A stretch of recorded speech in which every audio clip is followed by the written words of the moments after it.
Hello friends, मैं everyone business owner forever living products की company policy video series के नए वीडियो में आपका स्वागत है। दोस्तों, अगर आपने पहले के वीडियोस नहीं देखे हैं तो इस वीडियो के डिस्क्रिप्शन में आपको प्लेलिस्ट का लिंक मिल जाएगा। पूरे प्लेलिस्ट को आप स्टार्टिंग से देखें, तभी आपको आगे के वीडियोस और अच्छे से समझ में आएंगे। कंपनी पॉलिसी लास्ट अपडेट अगस्त 2022। कंपनी पॉलिसी का छठा चैप्टर है लीडरशिप बोनस। एक एफबीओ के रिकॉग्नाइज्ड मैनेजर बनने के बाद वो डाउनलाइन मैनेजरों को डेवलप करके, उनको सपोर्ट करके और एफबीओ को स्पॉन्सर और प्रशिक्षित करना जारी रखकर लीडरशिप बोनस के लिए अर्हता प्राप्त कर सकता है। एक रिकॉग्नाइज्ड मैनेजर जो चालू महीने के दौरान किसी भी एकल ऑपरेटिंग कंपनी में एक्टिव है और 12 सीसी पर्सनल और नॉन मैनेजर किया है, उस एफबीओ को वो महीने उस एकल ऑपरेटिंग कंपनी में लीडरशिप बोनस क्वालिफाइड मैनेजर माना जाता है।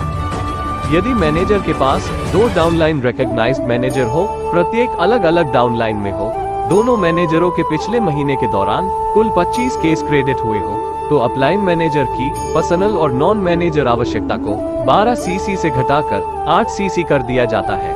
यदि मैनेजर के पास 3 डाउनलाइन रिकॉग्नाइज्ड मैनेजर हो, प्रत्येक अलग अलग डाउनलाइन में हो, तीनों मैनेजरों के पिछले महीने के दौरान कुल 25 केस क्रेडिट हुए हो, तो अपलाइन मैनेजर की पर्सनल और नॉन मैनेजर आवश्यकता को घटाकर एक्टिव 4 सीसी कर दिया जाता है। एक लीडरशिप बोनस योग्यता महीने के मैनेजर के पर्सनल और नॉन मैनेजर मान्यता प्राप्त बिक्री के कुल बीआरपी के आधार पर उसके अपलाइन लीडरशिप बोनस योग्य मैनेजरों को निम्नलिखित दरों पर भुगतान किया जाता है। पहले अपलाइन एलबीक्यू मैनेजर को 6% का भुगतान किया जाता है। दूसरे अपलाइन एलबीक्यू मैनेजर को 3% का भुगतान किया जाता है और तीसरे अपलाइन एलबीक्यू मैनेजर को 2% का भुगतान किया जाता है। मान लीजिए आप रिकॉग्नाइज्ड मैनेजर है, आपके नीचे ए मैनेजर है जो आपकी फर्स्ट जनरेशन में है, ए के नीचे बी मैनेजर है जो आपकी सेकंड जनरेशन में है और बी के नीचे सी मैनेजर है जो आपकी थर्ड जनरेशन में है।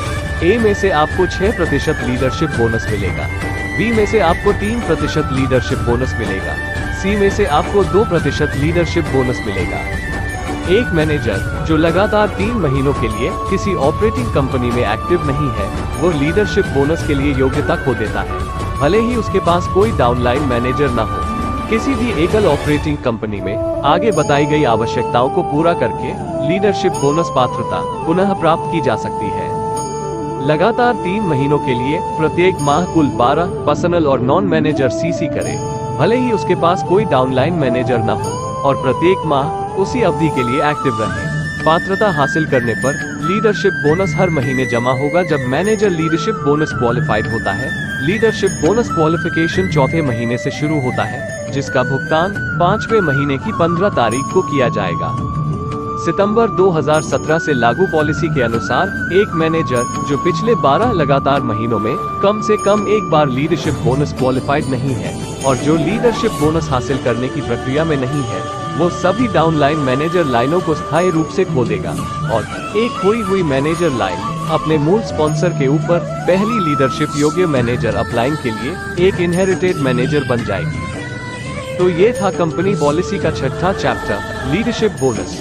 आई होप कि आपको समझ में आया होगा। अगर आपको समझ में नहीं आया तो आप इस वीडियो को फिर से देखिए। जब तक समझ में ना आए तब तक देखें। चाहे तो आपके स्पॉन्सर या एक्टिव अपलाइन से पूछें या फिर इस वीडियो में आपका सवाल कमेंट करें। मैं कोशिश करूंगा कि जल्द से जल्द रिप्लाई कर पाऊं। दोस्तों, कैसा लगा यह वीडियो कमेंट करके जरूर बताइएगा। वीडियो को लाइक जरूर करिएगा।